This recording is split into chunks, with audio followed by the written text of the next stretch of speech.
Hello friends. இன்னைக்கு இந்த வீடியோல நம்ம என்ன பார்க்க போறோம்னு பார்த்தீங்கன்னா, இந்த இமேஜ வந்து எப்படி ஃபிளிப் பண்ண போறோங்கிறத தான் பார்க்க போறோம்.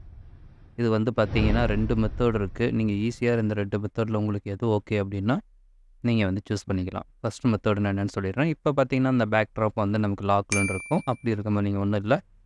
இமேஜ கிளிக் பண்ணிட்டு இமேஜ் ரொட்டேஷன் போய்க்கிங்க. போயிட்டு இதில ஃபிளிப் அப்படி ஹரிசாண்டல் இருக்கு இல்லையா? இத குடுத்தீங்கன்னா போதும். உங்க இமேஜ வந்து ஃபிளிப் பண்ணிடலாம் ஈஸியா.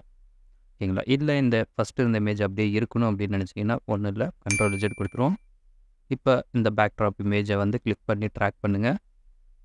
இந்த ப்ளஸ் குறியில வந்து நீங்க கரெக்ட்டா ட்ராக் பண்ணிட்டு வந்து விட்டீங்கன்னா, உங்களுக்கு டூப்ளிகேட் ஒரு லேயர் ஒண்ணு கிரியேட் ஆயிடும். இப்ப நீங்க இந்த பேக் ட்ராப் ஆல்ரெடி செலக்ட்ல தான் இருக்கு நமக்கு. இப்ப கண்ட்ரோல் T வந்து குடுங்க.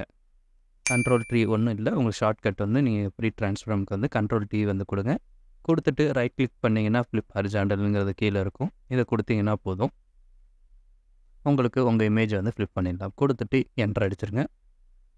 இப்ப நீங்க பார்த்தீங்கனாலே தெரியும். உங்க ஃபர்ஸ்ட் இமேஜ் அப்படியே இருக்கும். இப்ப உங்களுக்கு வேணுங்கிற இமேஜ வந்து நீங்க ஃபிளிப் பண்ணிக்கலாம்.